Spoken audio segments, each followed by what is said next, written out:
Okay. So being that I'm a librarian, the first thing whenever I run into something is I ask myself, are we framing this question correctly? And what do I mean by that? Well, one of my favorite professors in library school had a saying. She said, before you can help a patron find a good answer, you have to have them find a good question. Now, what do I mean by that? Do we have a volunteer to go first? Go ahead. Yeah. What does this mean? It's simply that if you ask the correct question, ideally to the correct person or librarian, the answer is going to be more helpful than if you ask the wrong question. And some of you have already encountered this. Has everyone's in legal writing or taken legal writing? Yeah.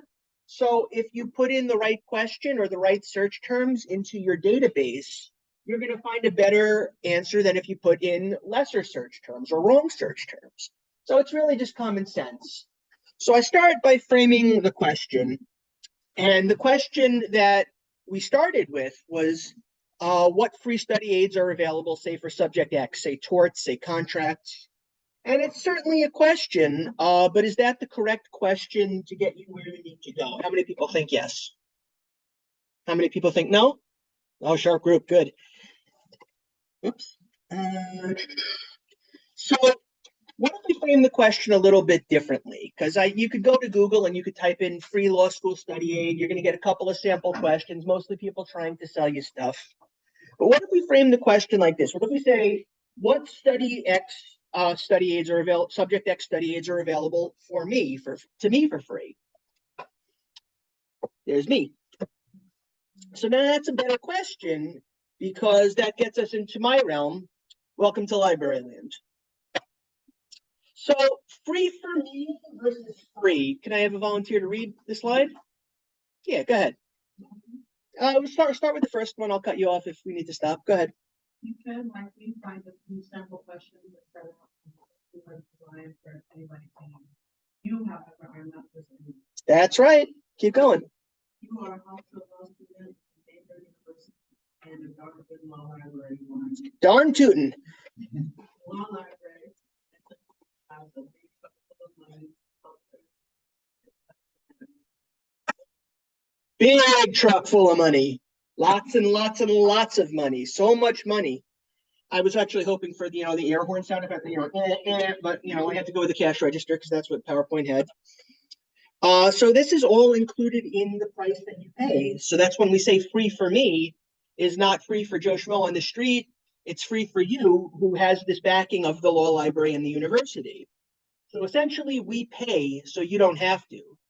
So it is free for you, meaning it's included in your tuition. Does that make sense to everybody? So I want to go through some of the things that we offer the library to our students. Some of them I'm hoping you've heard of because we do try to publicize them, but I'm hoping you at least come away with one or two today that you can help enhance your study experience. So we subscribe, this is with our big truck of money, to two of the larger platforms of legal study aids on the net. That is West Academic and Lexis Digital Library. Has anyone used these resources? See a couple of nodding heads. So I like to point out that West Academic and Lexis Digital are, of course, separate databases from your Westlaw and your Lexis because nothing can ever just be freaking easy. So I will say this 90,000 times throughout the course of the presentation. If you want to use our resources, you have to use our law library links. Does anyone know why? Yeah.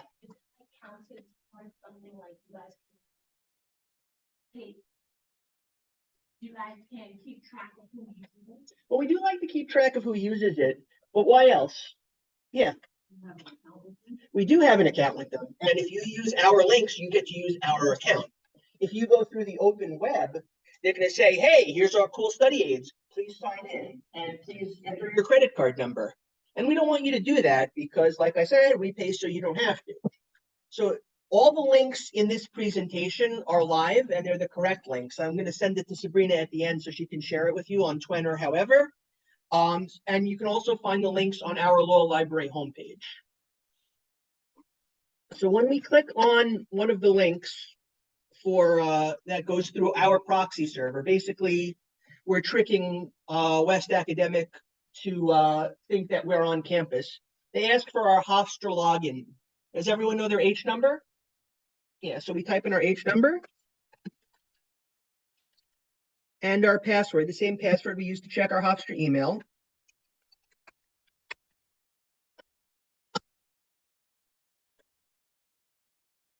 And when the page loads, you see welcome Hofstra University Law School guest, and you have access to everything on the platform that we subscribe to.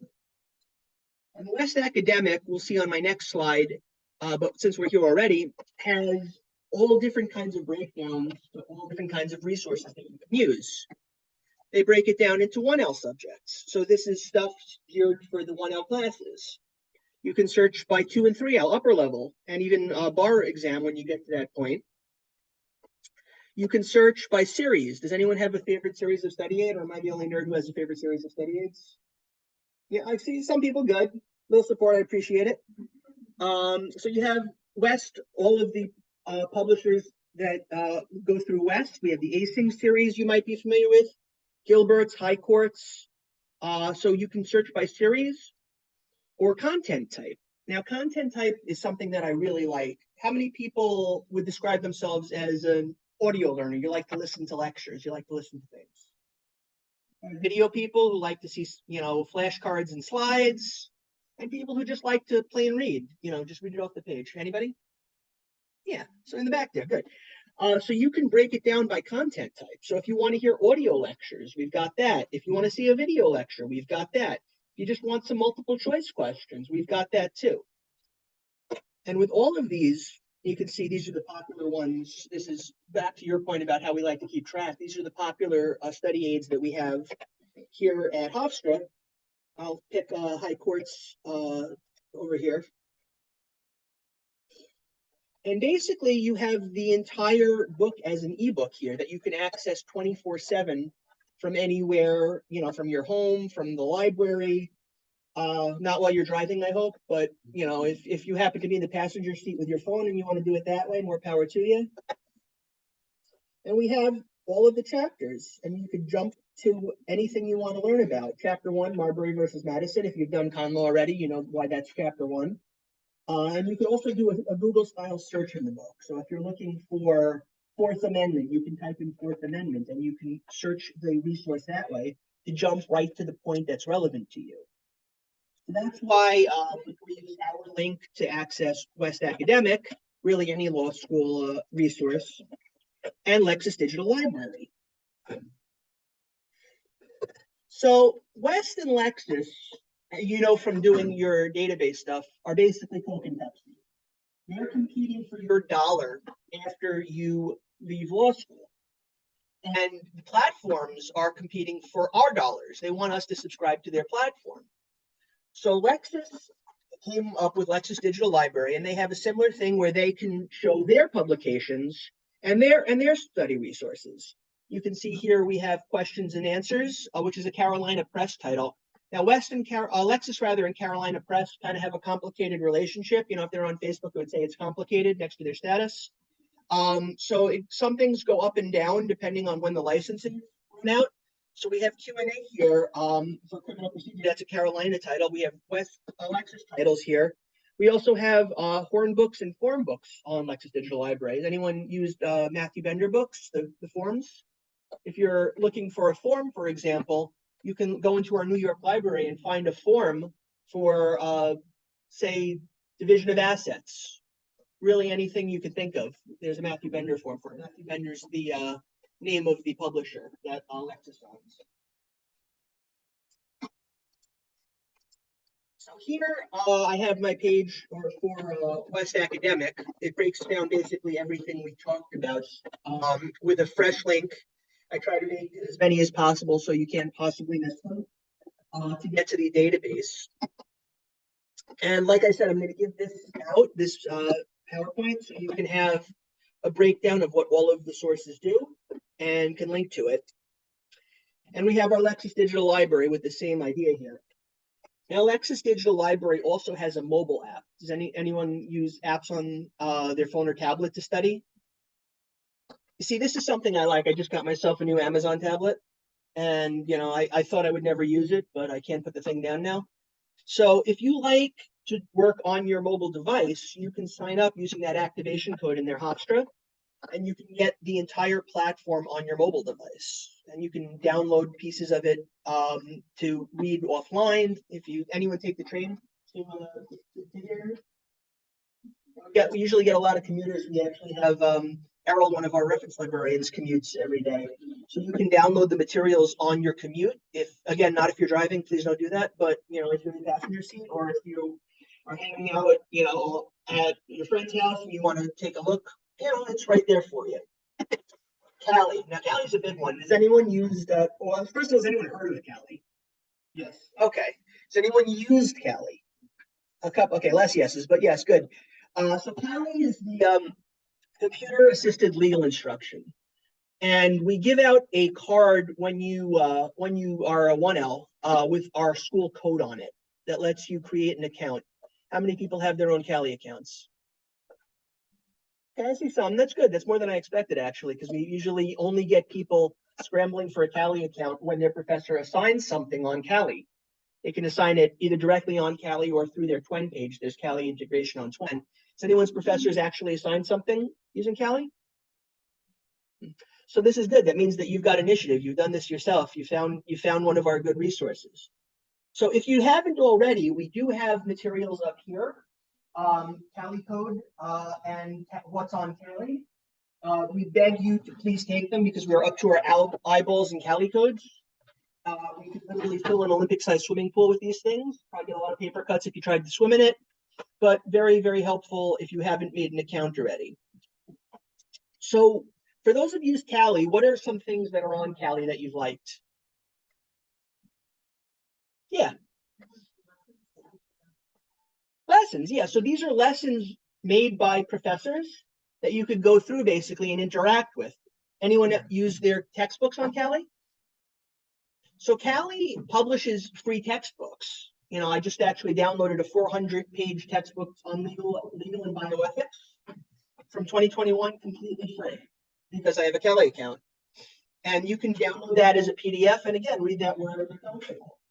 So if you're looking for horn books or textbooks, or just these lessons and practice questions, Cali is a great resource.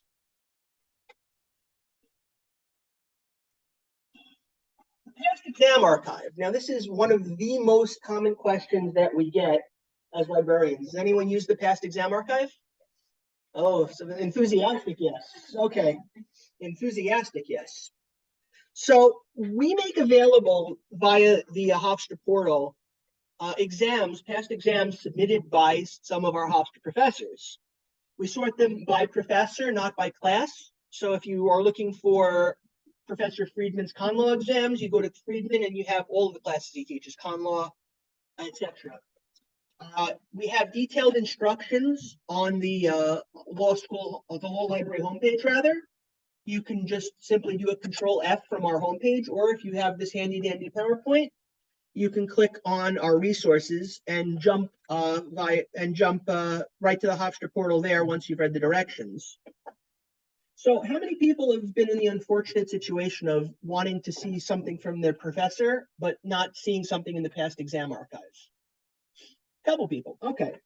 So this is something that you can help us with.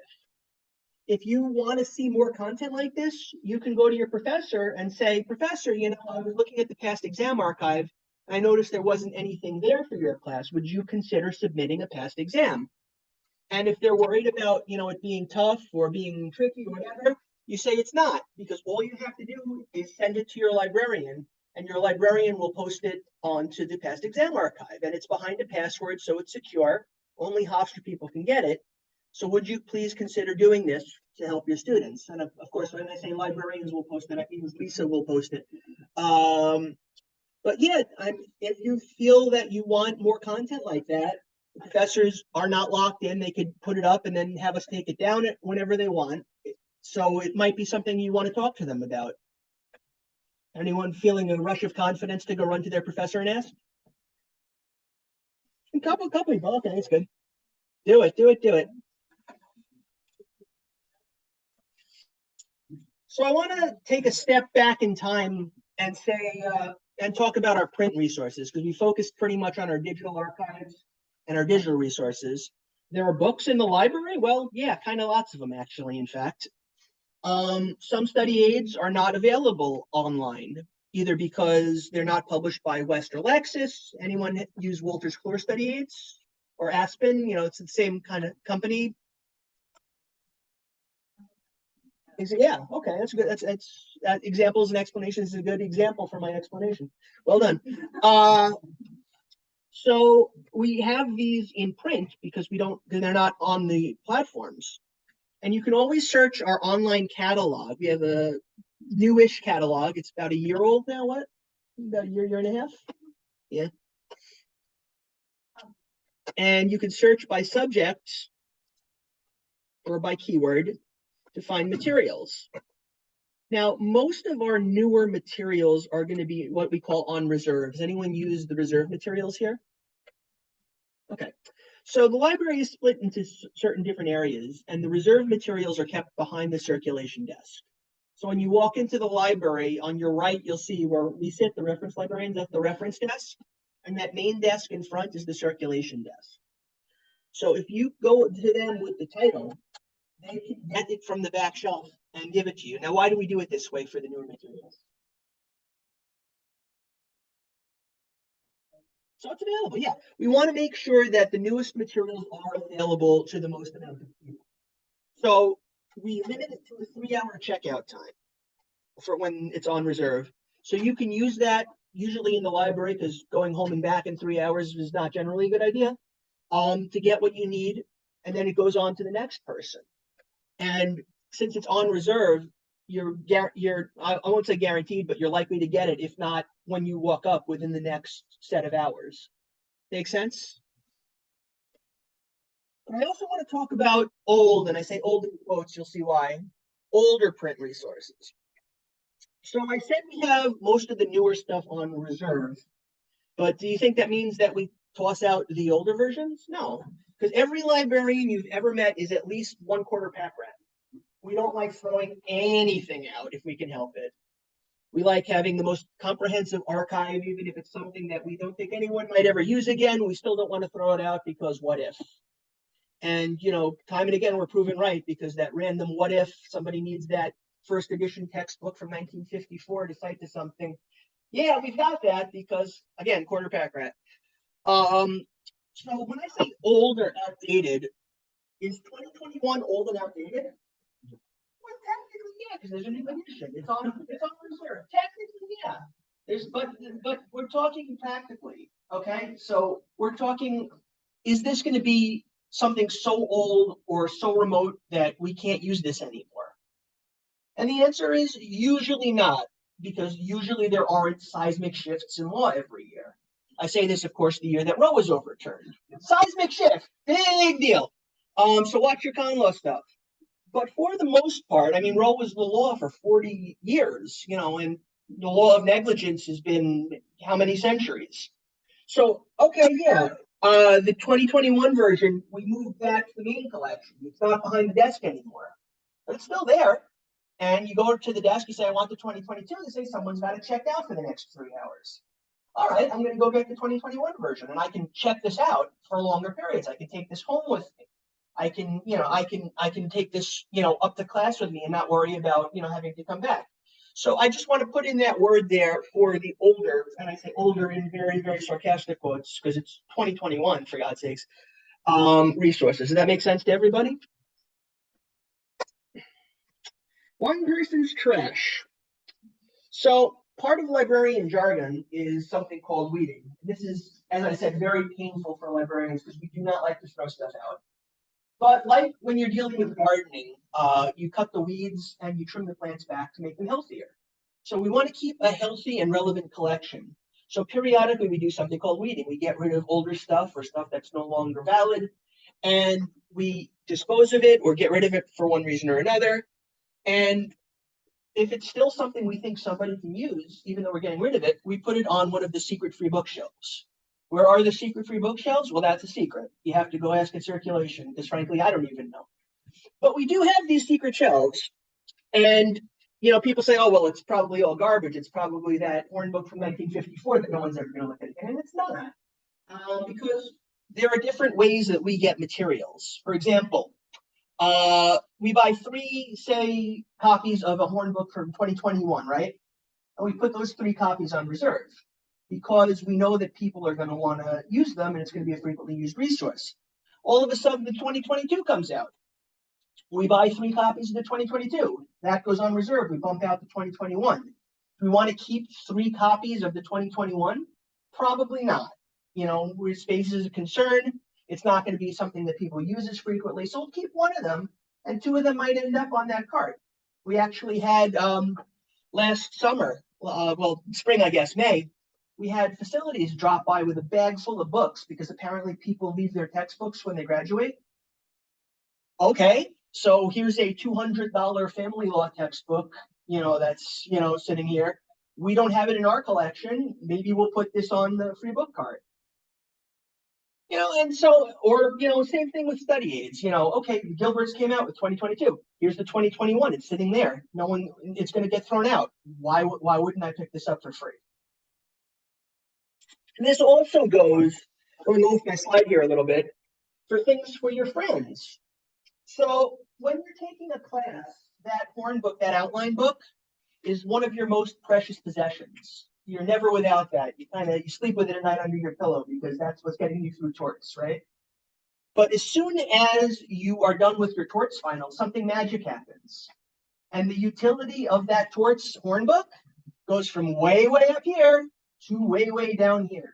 It's going to be leveling your TV, basically, all right?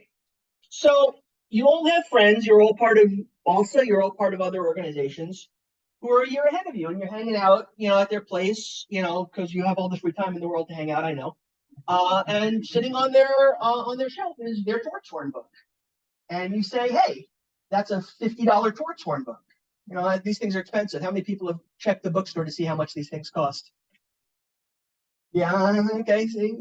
I hear people mumbling, so yeah, you know what I'm talking about. So you say, hey, you're not going to need this till the bar, if even then. Can I borrow that? Free resources. Or can I have that? I'll buy a beer or whatever,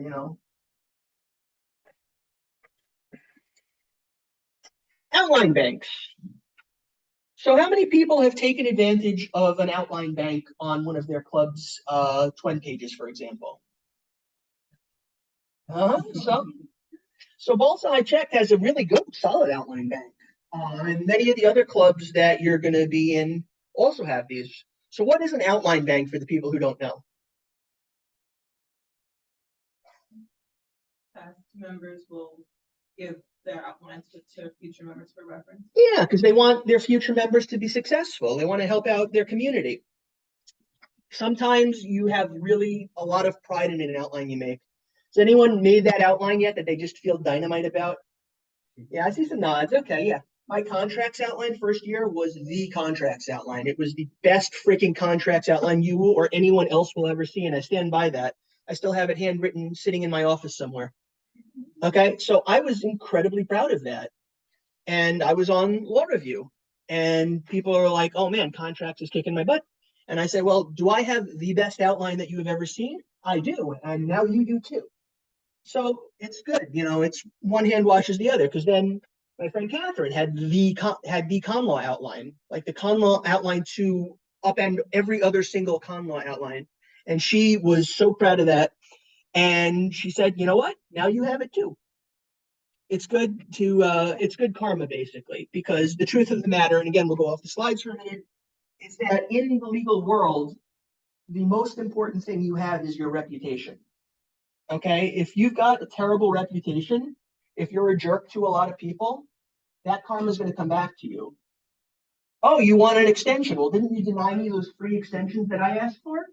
No, you want to be a good member of the community when you can be, when it's not compromising your client, obviously.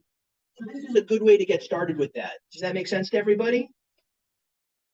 And you never know. Once in a while, you might run into somebody, down the line and say, I know aren't you the one who made that amazing contracts outline? I'm like, hell yeah, I was the one who made that amazing contracts outline. Anyway. So I want to talk now about study spaces, because when we're talking about free resources, we tend to focus on the horn books or the question books or the databases. But the truth of the matter is that everybody has to be somewhere. This is, of course, where I'm going to retire to someday. You know, Lisa knows what I'm talking about. So study aids are not the only component to success. How many people live at home with their families? I did when I was going to law school. How many people have yowling younger siblings running around? Okay. How many people live with a roommate?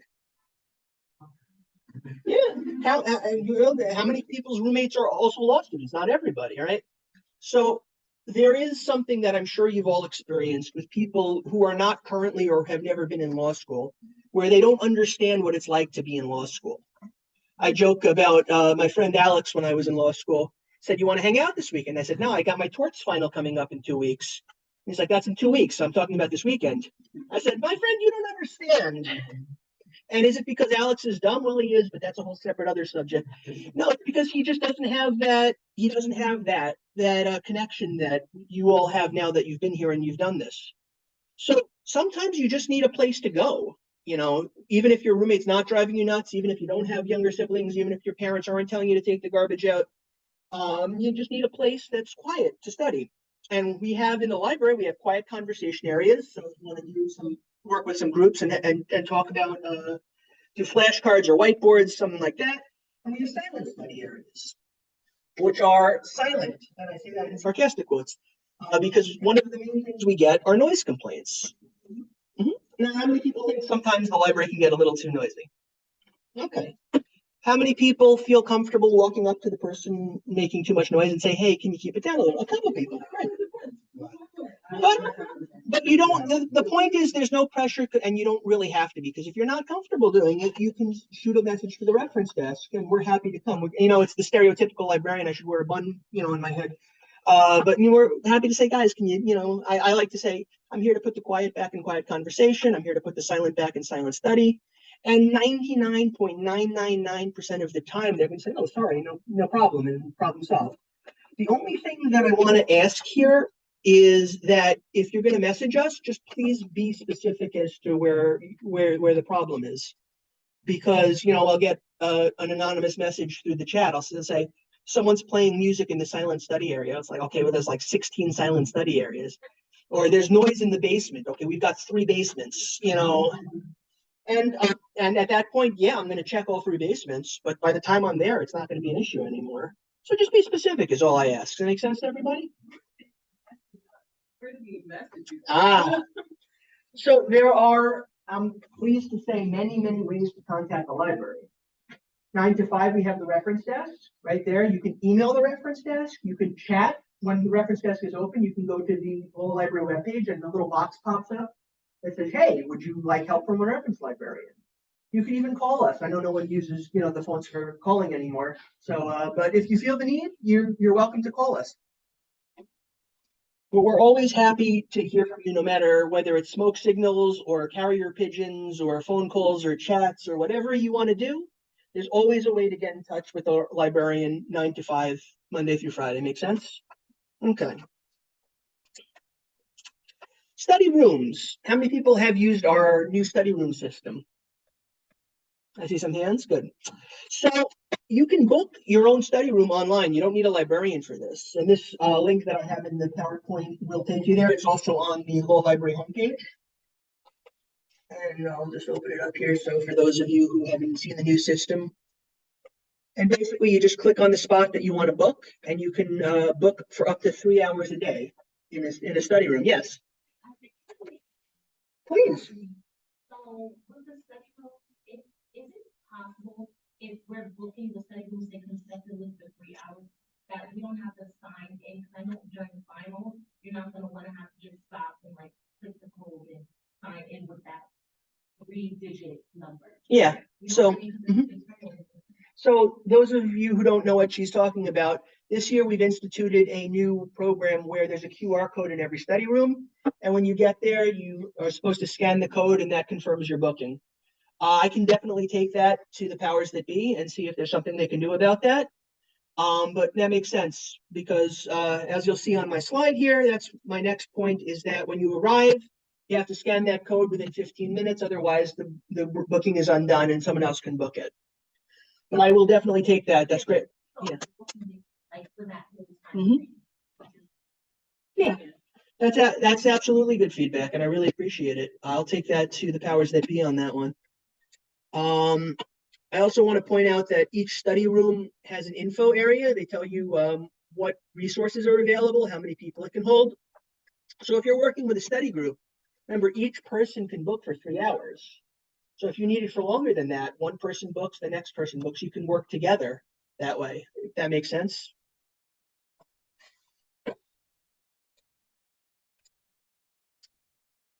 So when we're talking about study aids, what is the biggest question that I get asked about study aids, aside from how do I access them? Anyone have any guesses, knowing that the answer is right on the screen behind me? What's the best study aid? Well, we go back to my first slide and say, are we framing this question correctly? The only answer that I can give you to this question, and the only answer that anyone can give you to this question, is their own opinion or what's worked for them. So, how many people have met somebody who says that they have the only way through law school, or their book is the only thing that's going to get you past contracts? Or, I have this killer outline from contracts that I made 10 years ago that's still sitting in my office for whatever reason, and it's the only thing that will get you an A in contracts. How many people have met that person or seen that ad on TV or on the web? Yeah. So in my mind, people who say these things fall into two categories. We have someone trying to sell you something. Anyone remember Humphrey from your contracts class saying this is the best, and then it's I'm just talking like a salesperson. Or someone can tell you what's worked for them. So if I say this Gilbert's on torts is the thing that saved me in torts, that worked for me. Is that going to work for everybody? So what's the better question that we ask when we're saying, instead of what's the best study aid? And okay, what's the most effective for? For you, yes. What is the best study aid for me? So when you think about it, this makes sense, because if there was one indisputable best resource, we would need a much, much smaller truck full of money to get that one resource for you. But there is not one best resource for everybody. So we have to consider what is the best for you. And what are some things you consider when you're picking a study aid? Are you a visual learner? I like my flashcards. We've got the civil procedure flashcards on reserve. That's very popular. People who are visual learners, they want to flip through those flashcards. They want to see it. Do you like audio? Are you going to go on to West Academic and listen to a contracts lecture? Do you work alone? How many people work alone? How many people are study group people? How many people are somewhere in between? Yeah, I'm somewhere in between. That's how I did in law school. I worked by myself for the vast majority of the semester. Then a week or two before the exam, I had these two women who they were study partners. They worked together all the time. I would join their group for exam review, and that worked for me. So, do I want to be alone studying myself in a silent area? Most of the time. Do I want to book a study room and talk to this other group as a hybrid? Sure. Or do I want to have a weekly session with a group, where we go over our notes? It's a very individualized process.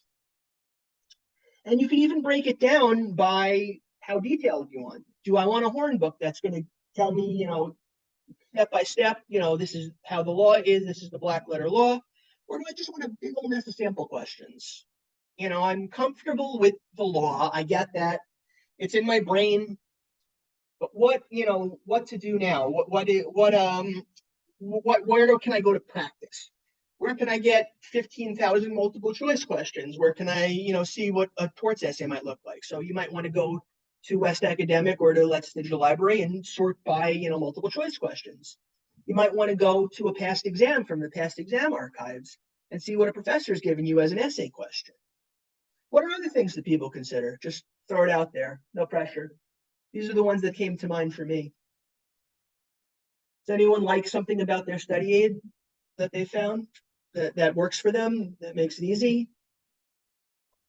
Honestly, it might even be the phrasing. You know, you might have two horn books that both cover the same topic. You just like how the author writes. You know, does anyone feel more comfortable with one book over the other? I'm not going to ask for names because we're being diplomatic. Anyone feel more comfortable with one professor or the other?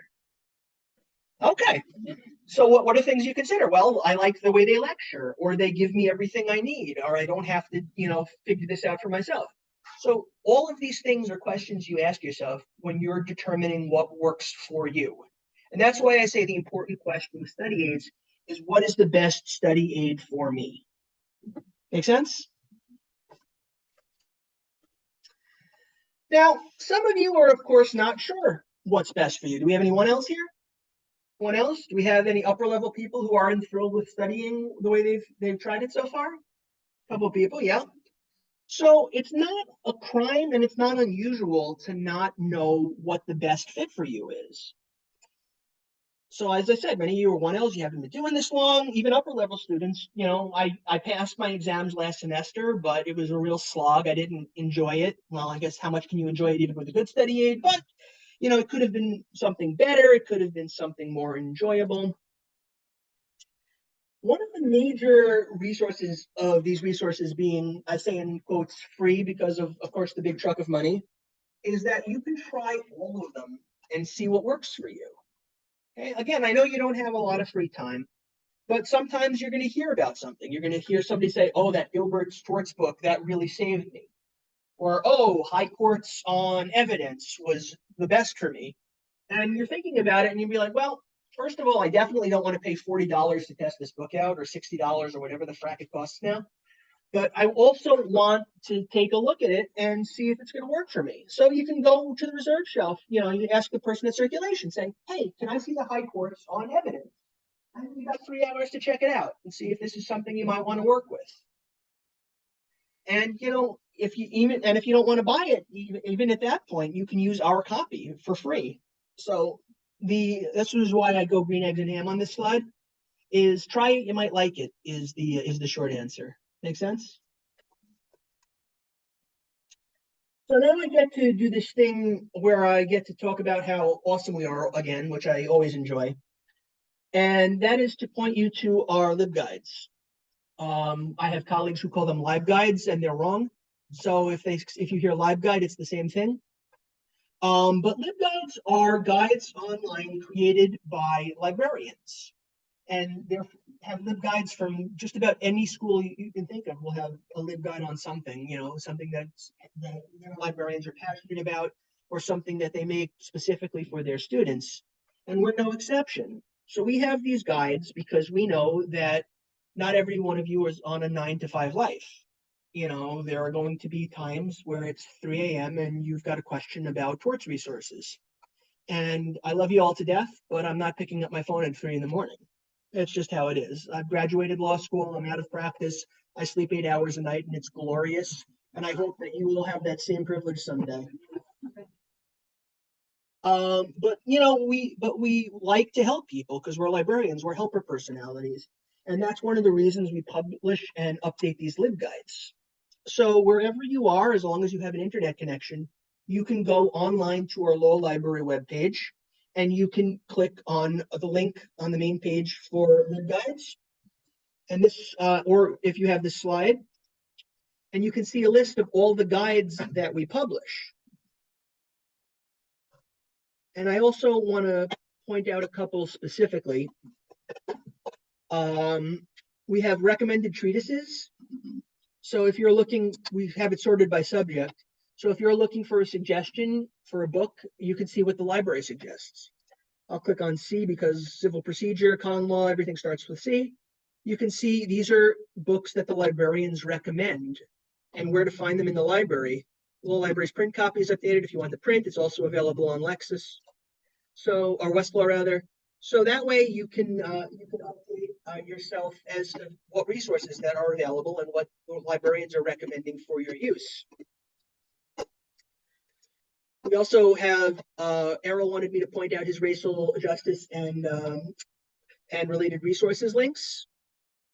This is something that Errol, one of our law librarians, does. It's kind of a passion project for him. He decided he wanted this LibGuide to serve our students, and he did it. He did it himself, and he's very proud of it, kind of like I'm proud of my contracts outline from 10 years ago. So he would very much appreciate it if you check it out. And Kevin, my other co-librarian, asked me to point you to our study guides and resources, which was actually a very good idea, being that this is going to be, in addition to the horn books, which are kind of that explanation, kind of like black letter law stuff. Here are resources on specific topics, bankruptcy study guides, contract study guides. And we are in the collection. Some of these things are contracts flashcards. Flashcards are always popular. That's on reserve, for example. Make sense to everybody? So that's when we say LibGuide or LibGuide for the people who say it wrong. That's a thing. Don't worry. That's what we're talking about. Make sense? All right. Bar review courses. How many people have signed up for a bar review course already? Okay, we've got one in the back. Yeah. I bet a lot of you at this point in your legal careers, one else are not ready for the bar exam. You know, you think they're just a great source for highlighters and candy. And frankly, yes, they are a great source for highlighters and candy. Everyone see the tables they have up in the atrium? So I like to go by and ask them what's new as I steal all their candy and things like that. But the truth of the matter is that just about everybody takes a bar review course when their time comes, because it's just plain good sense to it. It's really rough. And there are a lot of options now. It was just Barbary and Peeper when I did it. But now there's Themis, there's Quimby. There's a lot of stuff out there. And just like West and Lexus are competing for your dollar, so are these bar review companies. Okay. So there are benefits to signing up early. A lot of them will give you this year's price if you sign up now. Whereas if there's a price increase in future years, then you're kind of there's kind of a cushion for that. But they also give you other resources, and you need to play them against each other. Basically, you need to say, what am I getting for my dollar here? What are we going to get? Because I'm signing up for you, but in addition to your bar review course, what do I get? So this is my bar review book from Peeper Bar Review that I had all those years ago. Peeper People Pass. Now I'm not gonna pick one over the other because I've had plenty of friends who took Barbary and did just fine. The truth of the matter, again, off topic for a minute, is that whatever bar review you take, if you put in the time, you'll generally do well. But this is the one that I had on hand, and you can see they've got all different subjects. Here's contract, conditions, third-party beneficiaries. They've got outlines for basically all of your subject, the multi-state outlines, and Peeper and Barbary, I believe, have specific for New York State also. So you can use that basically as a pre-made outline for whatever course that you're taking. And that's incredibly handy. But Kevin, my co-librarian, when he was reviewing the slides for me, also wanted me to point out that Lexis Plus now has an agreement with Barbary. How many people have used Lexis Plus? So I'll clarify, Lexis, we're talking about your Lexis research account, not your Lexis Digital Library account, because again, nothing can be easy. So your Lexis account, you can log into Lexis Plus, and this link that I have here will take you to a list of subjects, law school subjects. And you can click on each subject, and a lot of them have a link that says Barbary Outline. So you can see the Barbary outlines right now just because you have that Lexis account that we pay a truckload of money for. So, a lot of people like their own brand. I like to make my own outlines, but it doesn't hurt to take a look. If you don't like to make your own, if you think, well, this is not my strength, my strength, I don't want to be writing stuff. I want to be reading stuff. This is how I learn. You might want to take a look at your review courses. Make sense to everybody? Not enough? Geez, what more do you people want from us? Well, no, we're seriously asking, what more do you people want from us? We had a good suggestion about the study rooms back there. My father was fond of saying the worst someone could say is no. He was a salesman for a lot of years, my dad. And that's pretty much the truth, is that if there's something that you want, you think would be a good resource, if there's something that you think we should be doing that we're not doing, ask us. My dad's other thing was I'll leave out the expletive, but I'm not a mind reader. And it's the truth. And I can't guarantee that it'll happen, but I can guarantee that I'll have the conversation. I'm gonna go talk to the big boss after this. I'm gonna say, hey, there was a good suggestion about the study rooms. And we'll see if it's something he can implement, if it's something the software will let us do. But the best thing, well, one of the best things, because we're multi-awesome librarians, one of the best things about librarians is we don't like to turn people down. We don't like to say flat no, because we're helper personalities. This is how we're wired. And we like to follow the no but motto. What is the no but motto? That's saying, I can't get you the thing that you want. I can't get you this $10,000, series of horn books or whatever. But I can point you to another resource that is similar that does the same thing. I can't tell you what the best study aid is, but I can show you all the study aids that we have and help you choose one based on the criteria you give me.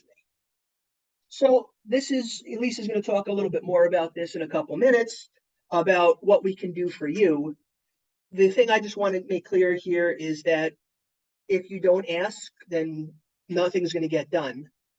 So if there's something that you think we can be doing, I really urge you to please bring it to our attention.